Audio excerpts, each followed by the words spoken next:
So let's get started.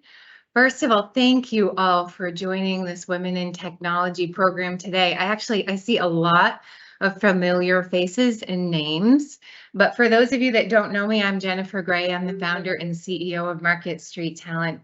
We're an IT staffing and consulting agency right here in Portsmouth, New Hampshire. And we're excited to be here today with all of you for our annual Spring Women in Technology program to complement our long-standing annual fall program. Thank you for being here with us also. Just a couple of housekeeping items. You always have to go over these things, but you note that we've asked you to turn off your cameras and mute your mics for bandwidth purposes. We would love to see your faces and hear from you, but if you can put any questions or comments into the Q&A or the chat, that would be great. Also, if you haven't done so already, really quickly go in and answer that 3-question survey. You'll find that also in the chat feature because we're going to be sharing results in our presentation today. Kaylin mentioned that we are recording this and we will post it to our YouTube channel. We'll send a link out to everyone in the next couple of days so you have that and you can share with anybody that may be unable to join us today. And big thank you to the team who helped to bring this event together today. It was with their love and support and encouragement that we're all here today. So Jen McMahon and Kaylin Ryan of Market Street Talent, and Jill McFarland and Jillian Tierney, longstanding committee members. Thank you all for your time and commitment. And also big, huge thank you to our speakers and panelists who answered the call and said yes to share their stories and thoughts with you today. I really appreciate your yes. You're saying yes.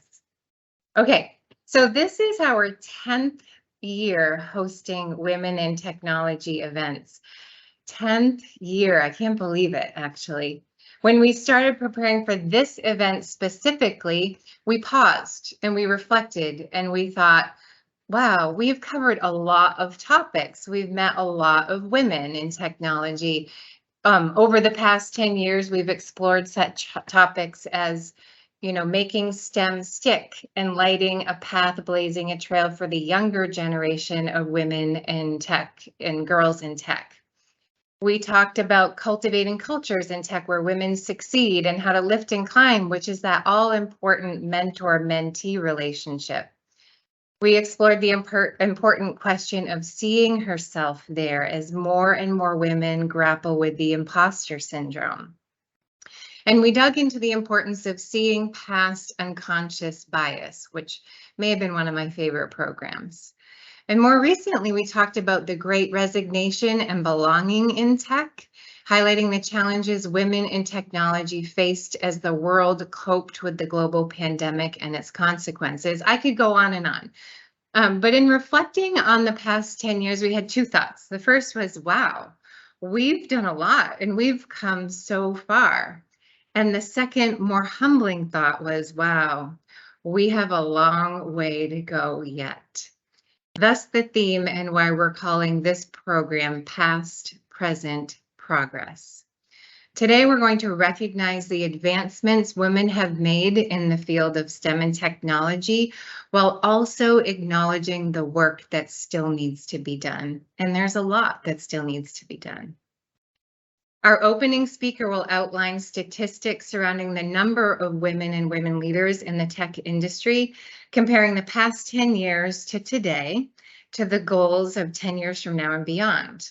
And then through stories and perspective, our 3-person panel and moderator will highlight the important roles women play in shaping the future of technology, as well as the need for continued efforts and support to support advancement. At the end, we will have a short Q&A session. So if you have any questions or want to offer any comments, please throw those right into the Q&A or the chat, and we'll get to as many of those questions as we can. So without further delay, I'm going to turn the mic over to our opening speaker, Katie DeStramp. Katie is the Senior Manager of Cloud Engineering at Fastly, which is an edge computing platform with a mission to make the internet fast and secure. She focuses on advocating for women in STEM and advancing opportunities for underserved communities. Thank you and welcome, Katie. Thank you so much, Jennifer. I can't tell you how much I appreciate these events and especially your commitment to advancing women in technology.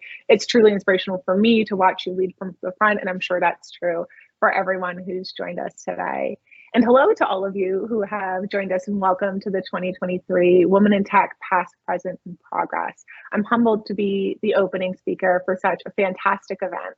Today, I'm going to tell you a little bit about me and then a lot about the world of technology and how much progress we've made over the last 10 years.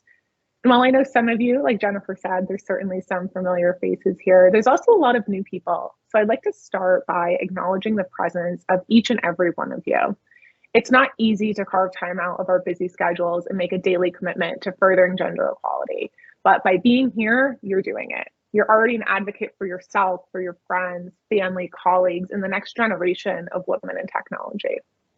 My name is Katie Deschamps. I live in New Hampshire, and I was actually recently promoted to Director of Cloud Engineering at Fastly.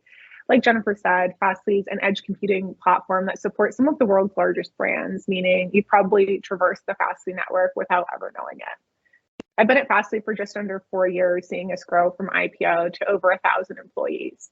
And when I'm not leading this brilliant team of cloud engineers, I also lead our Women and Gender Equality Employee Resource Group, where I work alongside an incredible group of women advocating for gender equality in the workplace. My journey to now started as an intern in technology, maybe like some of you.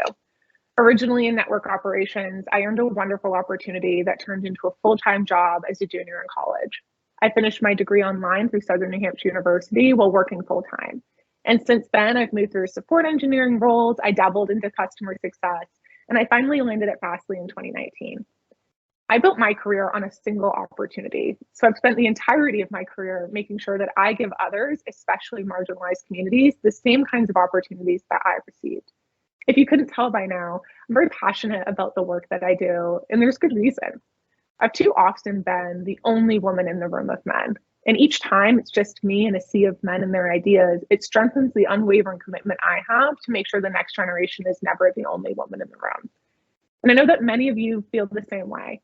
Our poll shows that over 78% of you have been the only woman in the room or been in a room where there's only one woman. And while I've personally felt powerful from this before, and sometimes being the only woman in a room can make us feel important, I recently learned that it's detrimental to the advancement of our ideas. Carrie Snyder, the CEO of Text2Co, which is a pretty cool tool that evaluates text for gender bias, conducted a study that found men interrupt women 3 times more than they interrupt other men. And unfortunately, it's up to you and me to fix this. Today, I'm going to have 3 distinct challenges for you that will shape the world for women in the workplace over the next 10 years. And it's already time for challenge number 1. Next time you're in a meeting and you see a woman interrupted, I want you to speak up. My favorite way to do this is the classic, hey, Mark, I don't think Carrie was done. I really want to hear more from her, and then let's move on to her point. Better yet, I know there's some men in the audience, and thank you for your commitment to helping lessen the gender inequality gap. I have an additional challenge for you. If you see a man who's continuously interrupting a woman, point it out to him. A simple, hey man, I noticed you interrupted Carrie a lot in that meeting. I'm sure you didn't even realize it, but I just wanted to point it out, can go a long way. And I recognize that these conversations can be scary, but the more that we put this into practice, the more our ideas will advance. There's over 70 of you here today. If each of you does this just once a month, we can lift up the voices of over 840 women in the next year. This will help increase women's voices and advance our ideas.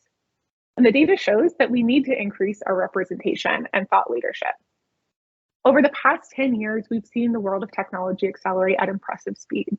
We've made huge strides in gender equality, but there's still work to do. Let's take a journey together.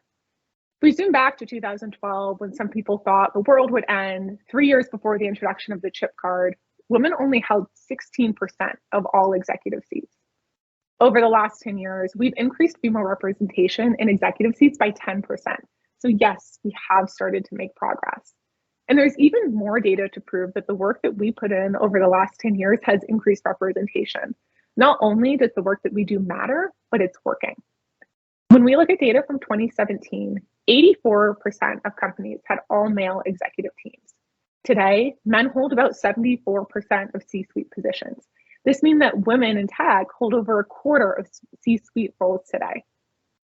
I actually saw a stat on Instagram last week that I wanted to mention. I thought it was a little bit funny that in the United States, women finally outnumber male CEOs named John in Fortune 500 companies. Well, it's different from the progress that I would like to see, and only 3% of the US population is named John. It's certainly something, and progress is progress, right? Now let's move forward to today, where the world sometimes still feels like it's ending in a different way. Chip cards scream at us from credit card kiosks every time we go to the store. We've got some work to do. When we look at the 500 largest publicly traded US companies, less than 10% of those companies have female CEOs. And when you search for all female executive teams, that number drops to 3. And I don't mean 3%. There are 3 all-female CEO, CFO duos among the largest 500 publicly traded companies. So while we've increased our C-suite representation by 6% in the last 10 years, we certainly want that number to be significantly higher. And this is the point when people ask me, how much higher? When will I be satisfied? What is enough? I often think of Ruth Bader Ginsburg. When she was asked what will be enough, she shared that when all 9 Supreme Court justices are women, that would be equality. When there were 9 men, nobody ever raised a question about it. And I feel the same way about the technology space. I would love to live in a world where 500 of the largest publicly traded companies were run by women. And I dream to live in a world where nobody would bat an eye at that. And we know what we need to do to get there. The way that we've been able to increase our representation and opportunity up to this point is by being loud about the things that are important to us. A large part of our success over the past 10 years is attributed to social pressure. Many companies have implemented diversity and inclusion practices, setting targets for gender diversity. Some companies have provided mentorship programs and created flexible workplaces, and some have gone above and beyond to hold executives accountable through bonuses and compensation that are tied to diversity and inclusion metrics. And it's actually economical to have women run companies. In 2018, a study of financial performance of 1,000 companies across 12 countries found that companies with gender diverse executive teams were 21% more likely to experience above average profitability. And this isn't a one-off either. A separate study conducted 2 years prior looked at 21,000 publicly traded companies across 91 countries. This study found that 30% of women in executive roles or on corporate boards was associated with a 6% increase in net profit margin. And while there's an argument that correlation doesn't imply causation, these studies suggest that gender diversity positively impacts company profitability. So the next time somebody asks you, why is this important? Let's remind them that alongside the importance of equality, there's real money to be made from diversity. So how do we continue to move forward and get the all-female C-suite of my dreams? We increase our pipeline into technology. If any of you are in sales or have worked in sales adjacent roles, you know the term top of the funnel is crucial to setting up long-term success. The same exact thing applies here. We must prioritize diversity and inclusion efforts, breaking down barriers that hinder women's advancement in the workplace. Right now, technology is struggling to attract entry-level talent. We're actually losing more computer science and similar majors because we aren't setting women up for success from the beginning. By creating fair and inclusive environments, we can attract, retain, and empower talented women, fostering their professional growth and contributions. This will create a stronger pipeline of women. More so now than ever, women are entering the workforce looking for advancement opportunities, yet women lose the most ground on the first step up to manager. For every 100 men that are promoted from an entry-level role into a leadership role, only 87% of women move up. When we couple this with the decline of female representation in tech over the last 5 years, we won't make progress or reach gender equality until 2118. That's 95 years away, and the trajectory has worsened in recent years. This is because women are leaving technology voluntarily. So not only are we not attracting young talent, but we're also losing experienced women that we really need in the industry. We've seen a 2% increase in women leaving the industry since 2017, and we're trending up. When I originally researched this, much like all of you, I thought, maybe the COVID-19 pandemic could be a factor, and maybe men are leaving at the same rate and technology is just slowing down. However, the gap between men and women leaving the workplace is the largest it's ever been. We've seen women representation decline by 2.5 times since 2018. Women continue to face disparities in pay, career advancement opportunities, and even workplace policies that fail to accommodate their needs. These disparities can lead to frustration, demotivation, a sense of injustice, and prompting many talented women to seek alternative careers or leave the workforce altogether. Another crucial factor is the support systems and resources for working mothers.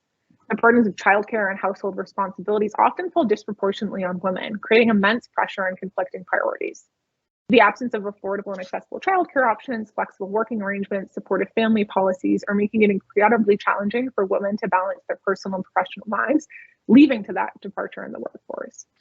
So what can we do about this issue? First and foremost, we all know this, we must tackle this inequality head on. It's imperative to understand that women are leaving the workforce so we can build a pipeline of women who want to join us.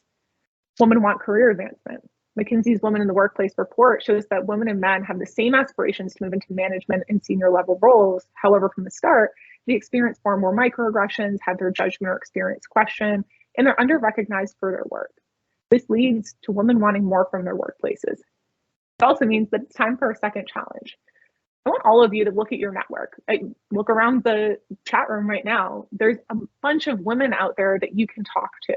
You don't have to call it networking. Just set up 30 minutes over the last month and form a connection.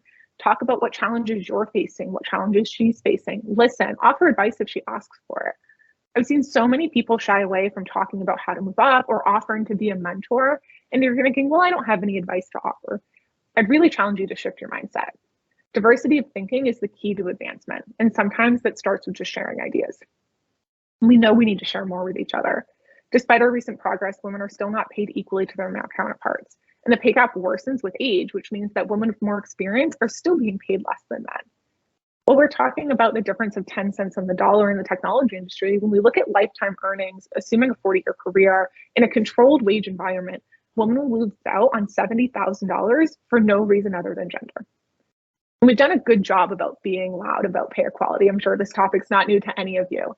The Equal Pay Act does help in some cases, but the work is not over. We must promote pay equality, ensuring that women receive the same as their male counterparts for equal work. Many of you in the room tonight might be thinking, I don't manage people, or I don't work in human resources or compensation, so I can't really do anything. Already time for our third challenge. I challenge you to find a woman in your network and have a conversation about this gap. Even better, if you know there's a woman who isn't being fairly compensated, talk to her. Give her the tools that she needs to negotiate her rightful wage. Similar to challenge number one, these conversations can be uncomfortable, but transparency is the path forward. It's clear we have more work to do, but it's not work we haven't done before. We must promote women's ideas, and frankly, we must promote women. And you'll all play a really crucial role in doing this. So as we move forward, remember to interrupt the interrupters, talk to a woman in your network, and discuss salary. These three simple things will help women advocate for themselves, increase confidence in the workspace, and help us build on the progress over the next 10 years. We have a really wonderful event for you today. I'm joined by our esteemed panelists who you'll hear more from shortly. Melissa Jerkois will lead us through a panel with Alcobaz Rateria, Terry Lavelle, and Melissa O'Day. These women are trailblazers in the world of technology and are a shining example of what can be achieved when we all focus on a common goal of advancing gender equality into the next decade. Let's hear from them now. Melissa?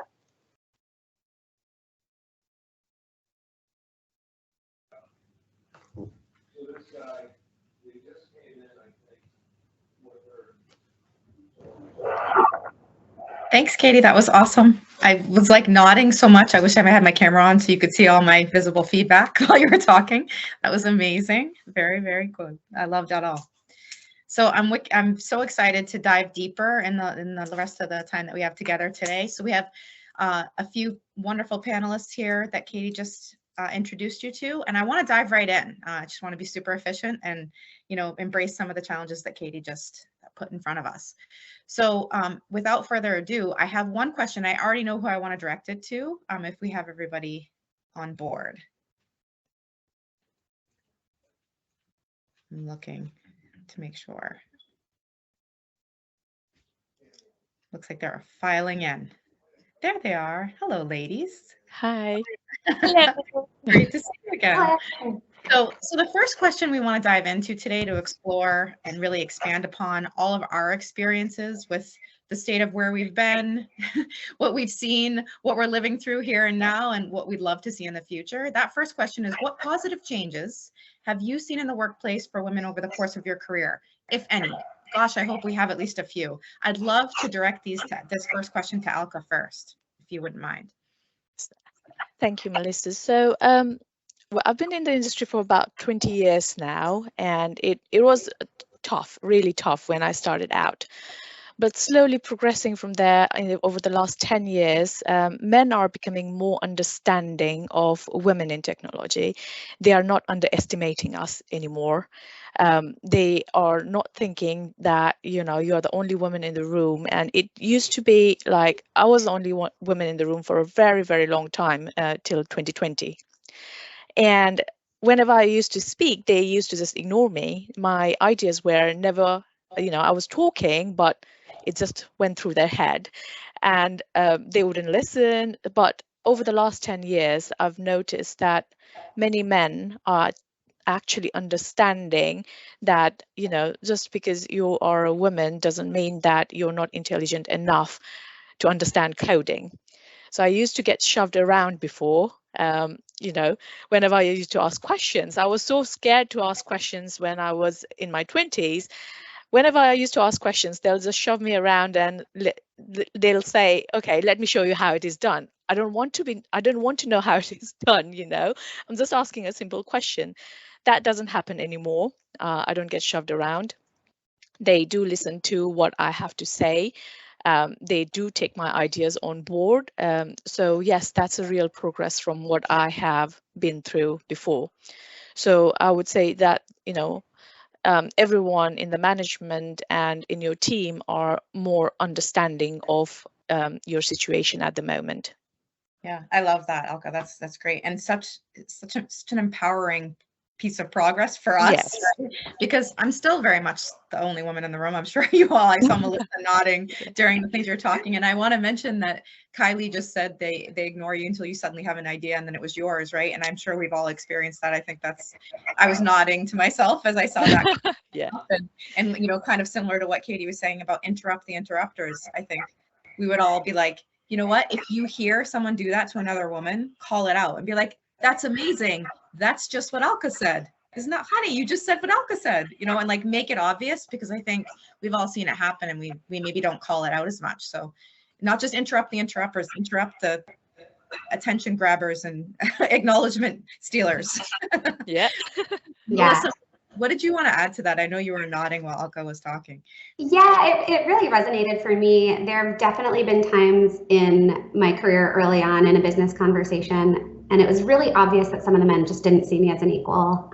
Even when I'd ask a question, they'd answer it, but they would literally look at and focus on the other men in the room around them and not make eye contact with me, even though it was my question. And I mean, it happens once, you brush it off, but when people do it repeatedly, you just feel disrespected and you don't want to work with those people anymore. And that's just not a recipe for a healthy work environment. But I've seen that get a lot better. Personally, I'm not the only woman in the room very often anymore, and I love it. I have a strong team of women around me, and it makes for a much more balanced work environment, and I enjoy it every day. And that's huge progress too, right? I love that. I love hearing it. And Terry, I think you come to us with a bit of a non-traditional career path into tech. So I'm curious about what you've seen as far as positive changes, especially being like someone that came into late into tech. Yeah. So I think that I right now have to say I'm probably at the best spot that I've been in, mostly because I am no longer the only woman, you know, in sort of a senior or leadership position. There's many of them there. They advocate for it.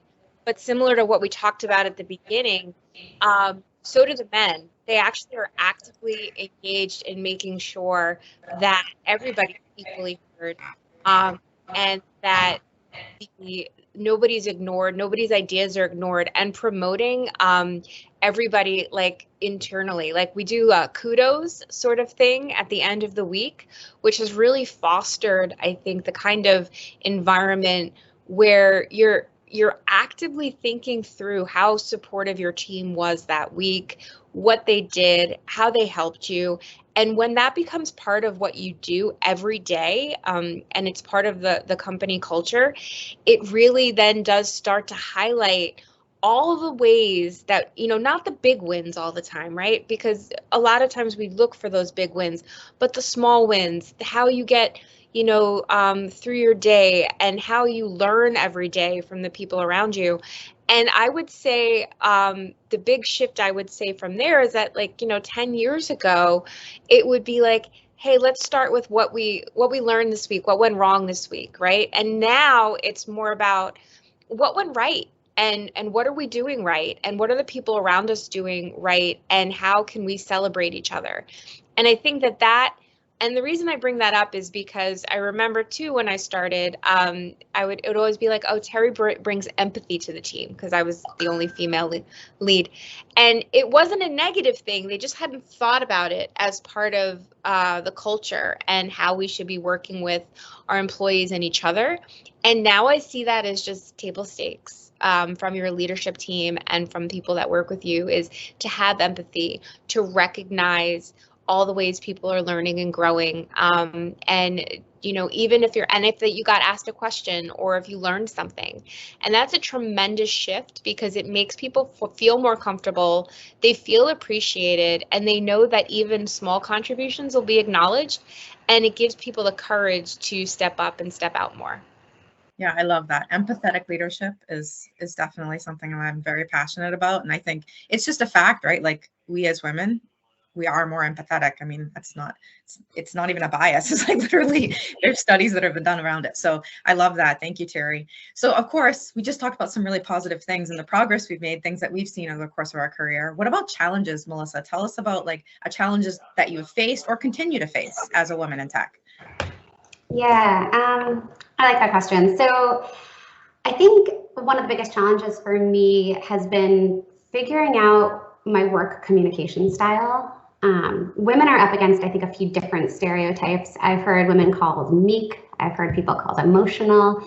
And I see that counteracted with a boldness from other women that can sometimes come across as bossy or cold. And I think finding that balance can be a real struggle. So through my career, I've worked hard. I try to be somewhere in the middle, but in all honesty, I think I do come across more direct and cold than I mean to at times. And that's due to my fear that being seen as the opposite would be even worse.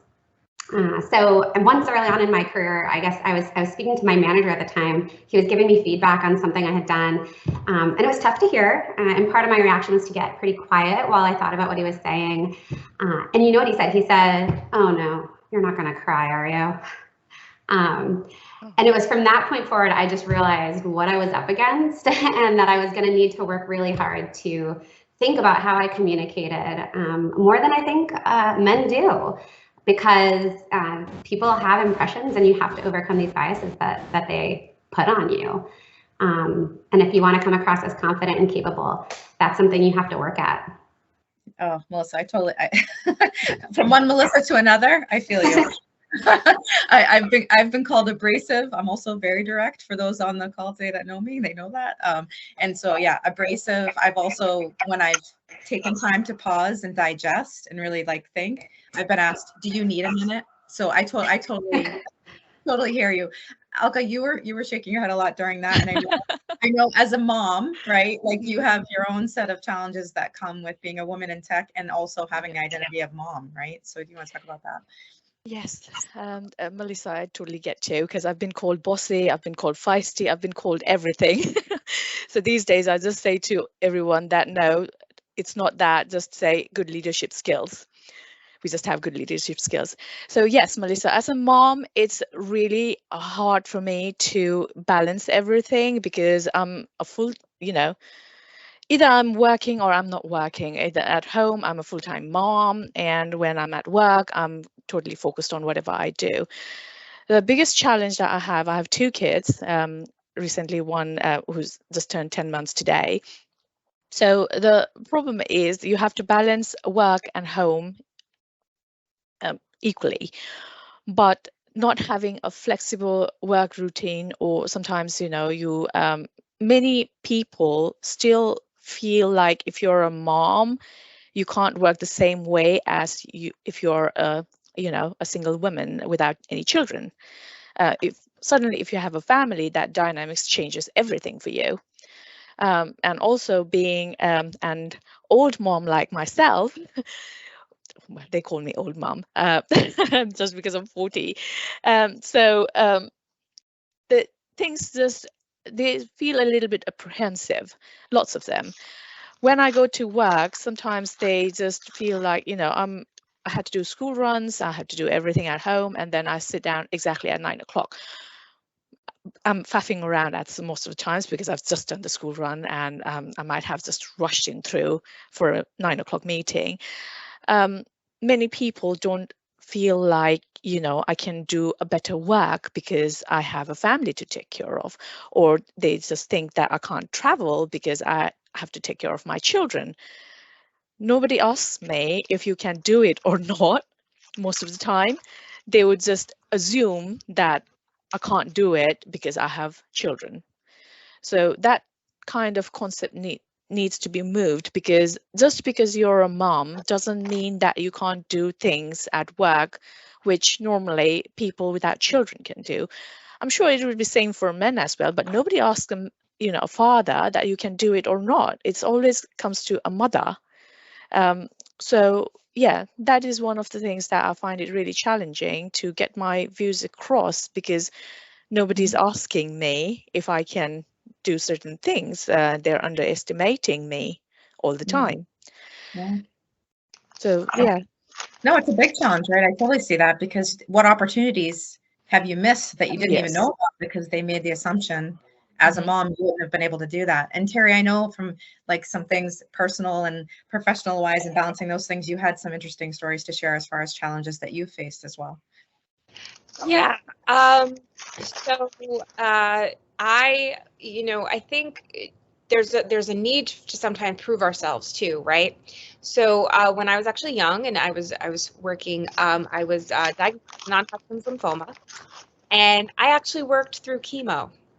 I was young, so I thought I could do anything, and I did it because I was afraid to take that time, right? And I think that continues for a lot of us throughout our work journey I mean, that's an extreme example, but taking the time, like, it doesn't make us not good workers. It doesn't make us not good leaders. It doesn't make us not good at what we do, taking that time. It's okay to take time to heal, or, to spend time with your children, to spend time with your family, to spend time with yourself. Because I've offered this advice to founders when I've worked with them, because they were so focused on their startup 24/7, 24/7. And I said, I think you might need to take a step back, and they were like, why? I said, are you going to appreciate this product, this thing that you're building so much if you're just so wrapped up in it, and you can't take any time away from it to appreciate it from another perspective, and appreciate yourself, appreciate what you've been able to build and what you've been able to do. And I think that's another shift, and it goes into a lot of, when we talk about parental leave, but it also goes into, compassionate leave, bereavement leave, all these things that I think that as more women are in leadership positions and are able to really advocate for this, it makes everything better, because you're not burning people out. There's not burn and churn, right?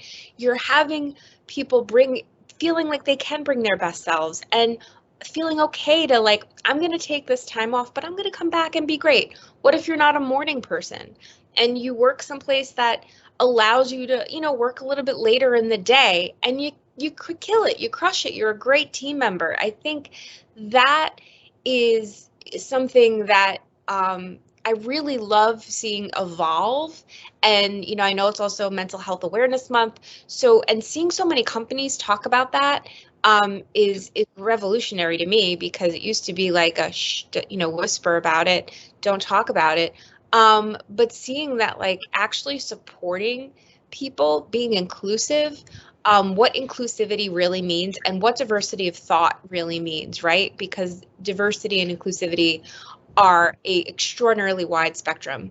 And by allowing people to not feel like that they have to just, you know, I think of that show Severance, right, where they had to have people do that, like where they were completely separate from work and home.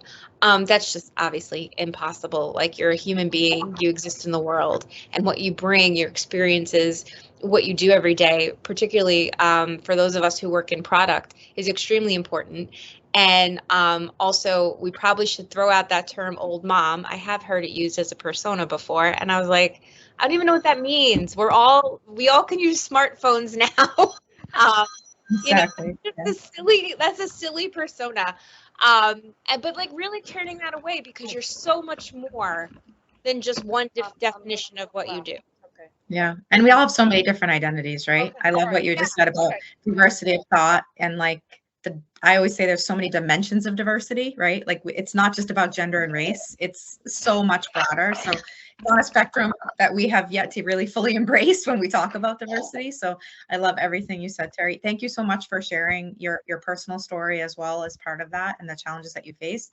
I think one of the things that I saw in the chat was an Oprah quote, and I think it's about, like, if we don't value ourselves, then we're creating an environment around us where people undervalue us. We're almost making it okay, right? And I think it's okay to ask for what you need. And that was my biggest takeaway from just listening to you, was like, you got to ask for what you need, and you need to take it. Like, don't wait for someone else to give it to you, and make sure that everyone around you knows that. So I love that. The next question, when people ask me this, I always like stop for a minute. I'm like, oof.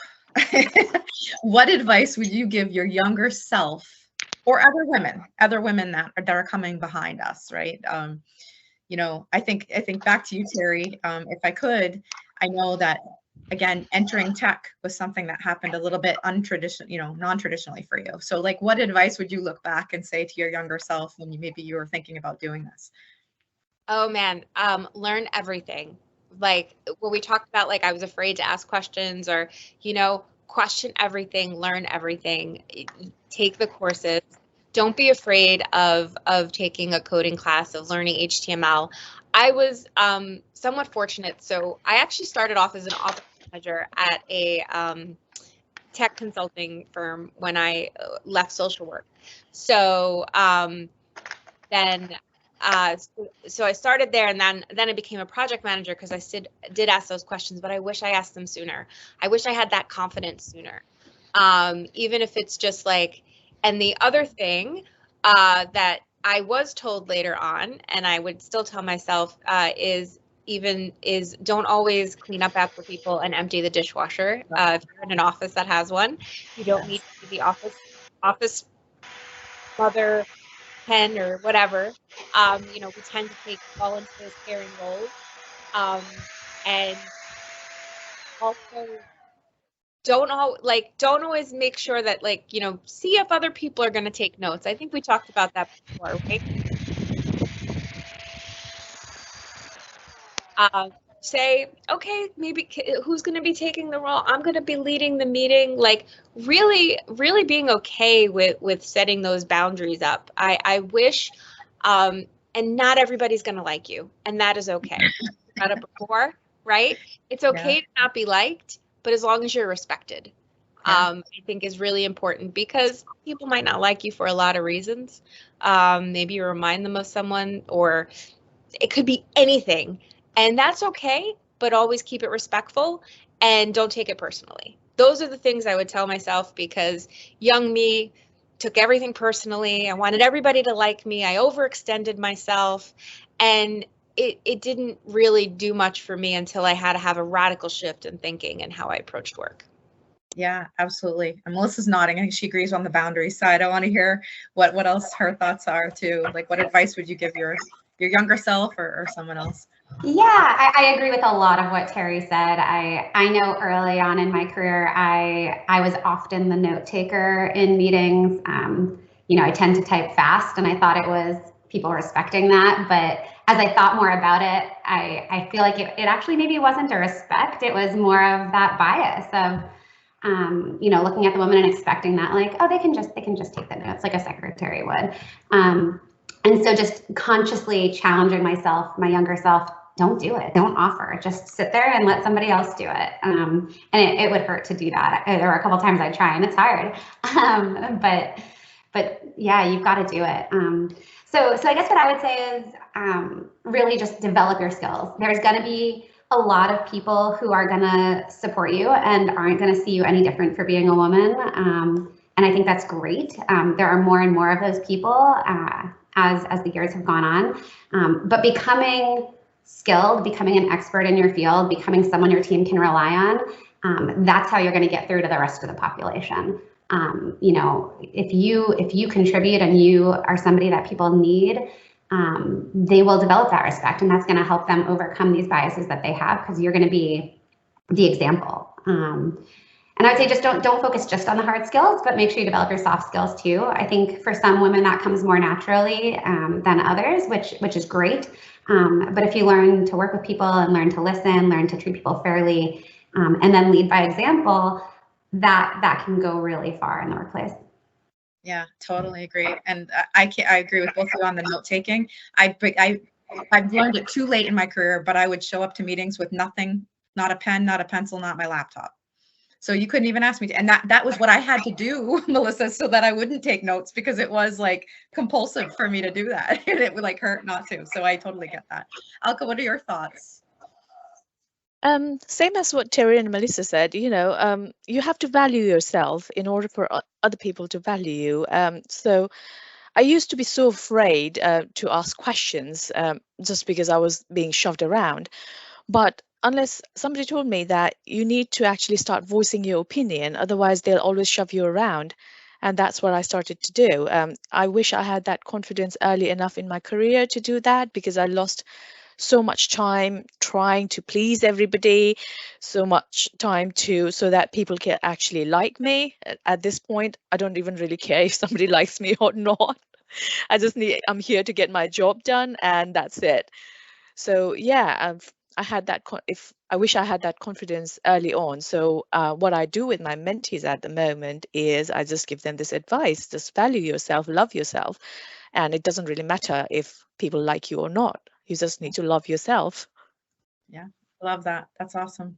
We talked a lot about allies and like the great progress we've seen around the support from men and other allies within our organizations and just the society in general. What advice would you give to men who want to be a supportive ally? I know I've heard from men, sometimes it's like mental gymnastics for them. Like, is it okay if I pull out the chair? Should I get up if I get into a room? And like, should I hold the door? They don't know what to do. So what advice would you give? I'll go right back to you. Like, what is your advice to those supportive allies so they can stop the mental gymnastics? You know, the advice that I give to all the male colleagues who work with me at the moment is just, you know, appreciate what we do. It doesn't matter. It doesn't need to be announced in a bigger platform. Just a little one, you know, in the chat that, you know, she did a great job and she got this done. Like, small things do matter to us. It doesn't need to be on a really big scale. If we've done something, and just, you know, give them the credit that whoever has done it and whoever's got the job done. Also, you know, they just don't know what to do most of the time, that they're trying to stop. Yeah, I don't know why they do that. They just maybe they just feel uncomfortable around women. But, you know, it doesn't really, I don't think it really matters. You have to, you know, share your thoughts with everybody. Just if you're, you know, if you're in the room, just acknowledge that you are in the, you know, the female is in the room, and not look at them while they're actually talking with you, because I've had that a lot. I will be talking with somebody and they'll answer me looking at somebody else. I really feel disrespected at that point, because I felt like, okay, why are you answering somebody else when I asked you a question? So those are the kind of little things which goes a long way. Yeah, little things, but really big impact. Right? Yeah, it does make yes. Low effort, high value. Yes, we talk about product development, but I talk about them in like normal everyday relationships, right? Like, it's small, subtle things, they make a big difference. Yeah, sure. And I think that there needs to be something, because one of my experience I had was when I was promoted to senior roles. Well, they were all men in my team, and they felt really apprehensive about that, having a female bossing them around. And at times there has been issues that they were quite rude to me when I was assigning jobs. So I think the management needs to bring those kind of rudeness into attention as well. Luckily for me, we have a very good HR at the moment at Unigas, so it hasn't been much of a problem. But before that, we've had lots of issues with people being really rude and very disrespectful. So I think that these kind of things needs to be in a higher agenda for the HR team for any of the companies. Yeah, I love that. One of the things you said about like recognize there's a female in the room. My advice I'll add, just because I'm very passionate, it's happened to me. Recognize there's a female in the room, but don't like introduce her as the woman. Yeah, that's happened. True story. No, so like, most of the time I've been introduced as a man so many times. In the email, you know, they just naturally think that I'm a man, and then they were giving me a pronoun of he all the time until I'll go into the room and somebody said, "Oh, you're a woman," and I didn't have any answers for that. I just didn't know what to say. So Terry, what advice do you give to these men that are trying to be supportive allies for us? So I have to say, probably previous to so one thing that I have really both appreciate and I'm honest with my bosses about is two things. One, acknowledge if I'm acknowledging that I feel that there is some sort of bias because I'm a woman, or that something is not being heard or answered because I'm a woman, but my male colleague is getting it, let's acknowledge it, right? And because that's okay, because ignoring it is not helping anybody, right? So acknowledging it is okay. And this is when we could be dealing with vendors, with clients, with other people. It's okay to acknowledge it, and because I'm going to need their support to change that. I'm going to need their support to then redirect it back to if I am the person in charge, or if another female colleague is a person in charge, directing it back, right? Because it shows that you have this, like, you have the support. You're like, nope, she's the person that, you know, you're supposed to be getting the answers from. She's just as senior or just as competent to do so. And I've been very lucky to have some male colleagues and male supervisors lately that have been really focused on that, because once you point it out, it becomes obvious. And I think that is really important, and feeling okay to have that conversation of it shouldn't be taboo because bias is there and people will absolutely say it. And also to not think that we are a monolith. To not think that, well, let's get a woman's opinion and then point to the woman in the room. That has happened to me, and I would be like, well, I can speak for one woman myself. I cannot speak for all women. And I think that's really also important to acknowledge, is that, like, well, let's get your opinion, right? Because if you're not asking your male colleagues, like, let's get a guy's opinion about that, then definitely don't say, let's get a woman's opinion. Let's say, let's get Terry's point of view, or let's get, you know, another person's point of view who had this sort of, you know, basic, you know, experience, like, or acknowledge them as more than just the woman, as we've talked about in the room.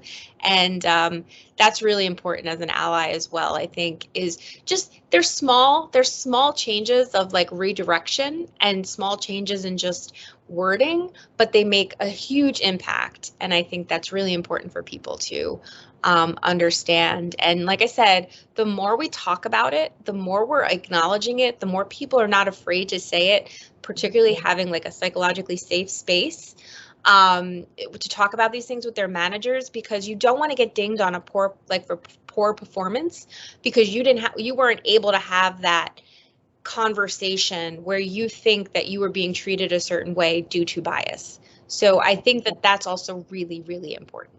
Yeah, definitely we want to normalize it, right? It's part of the event today. Like, let's normalize these things and bring them to the awareness. I've seen even comments in the chat that are shocked at some of the stories that we've shared, even though they may have experienced it as well, but never really like brought it to light. So I want to give Melissa a chance to also answer this question about what you would say to supportive allies, and then I want to shift and go to some of the customer audience questions.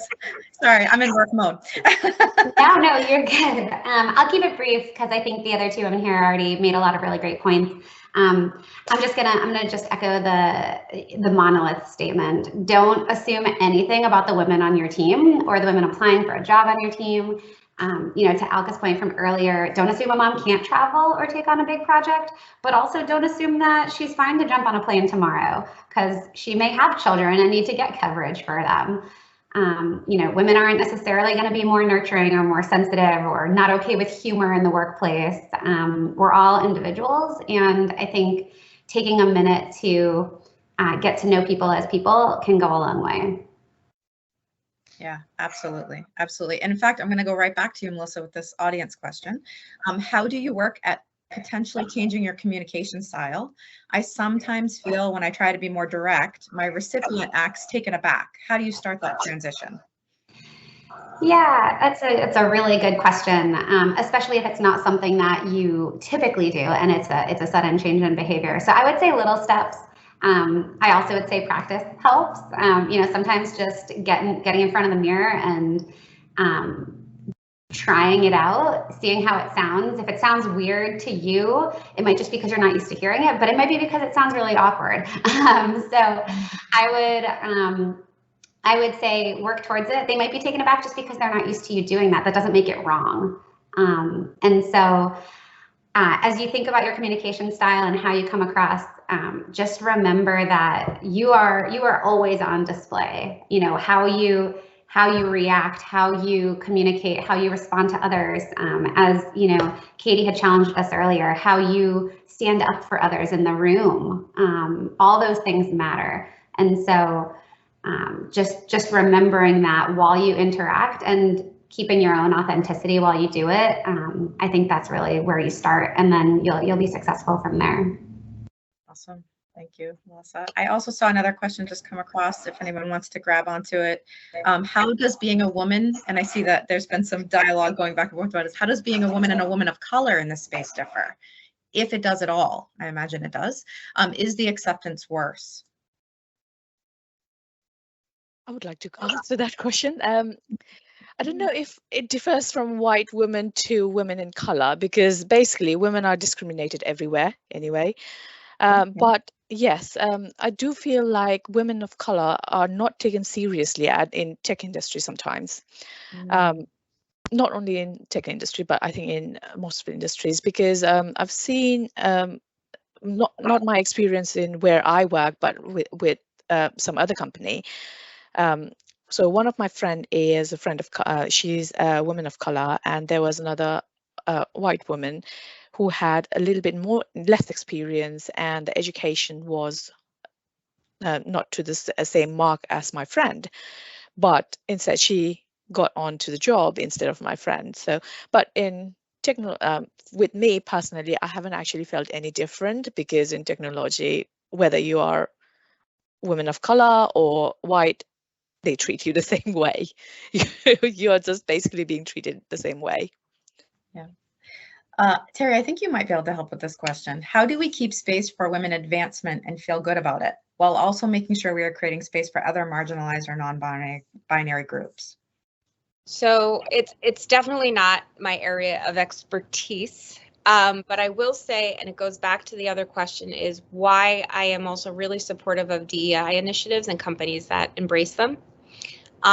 Because those are the people that are really the experts in trailblazing those pathways, right?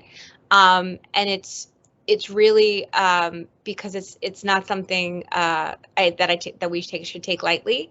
And I know that those initiatives really need our support, because I think that that's how you start to address communities that might not have leadership support right now, or in organizations where those barriers are higher or unseen. I've been told about from some of my friends about context switching, how they feel that they have to speak, how they look, and I think that definitely transfers over into technology.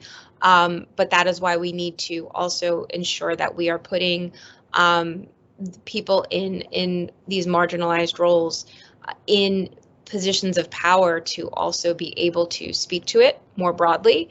And so we're not speaking on behalf of other people. I think that's really important. And I think that the entire intersectionality is extremely important. So we should be celebrating advancement of women, and then also celebrating, like what I meant about inclusivity and what that really means, and defining that more, and not just creating these segments within us, but acknowledging that they exist and that different challenges face different groups.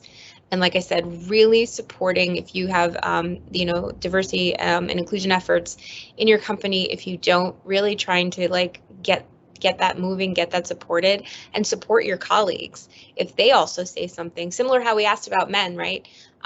If your colleagues feel something, and giving them that safe space to give you like, listen, could you be the advocate for me here? This is how I'm feeling, or and making sure that you're continually working for those environments, I think is really, really important, because once you get that seat at the table and once you have the voice, you have the power to impact that change and continue to bring everybody up. Yeah, absolutely. And don't feel guilty about where you start, right? The importance is to start, right? I think there's a lot of dimensions like we talked about. So, I mean, you have to start somewhere. You can't conquer them all at the same time. So I don't think we have any more time for questions. I think it's almost time to wrap up. So, but let me know, organizers, if we have, it looks like we only have about 4 minutes left, and I just got a notification the meeting was ending in 5. So do we need time to wrap up? Otherwise, I'll keep going. I saw a question float by around imposter syndrome, and I feel like that will take us probably the next hour to talk about. So I didn't even want to touch that one. And yes, all of us, I can speak for all of us as one group, we've all experienced it. I think I just had it a couple days ago. So it's and it doesn't matter what stage of career you're in, apparently it still happens. So I think that's definitely true. Okay. I'm thinking we need to wrap up because I think the Teams meeting is going to end in 3 minutes. Yes, thank you so much. Thank you, Melissa and Katie and Elga and Terry. We are capturing all these questions and comments, everybody, just so you know. We're going to read them all and answer them. No, I'm just kidding. We are going to read them all, and we're going to look for our next theme. But first, I wanted to say, that was really great, guys. I love your passion and enthusiasm and commitment to the work. One challenge accepted at a time, one step at a time.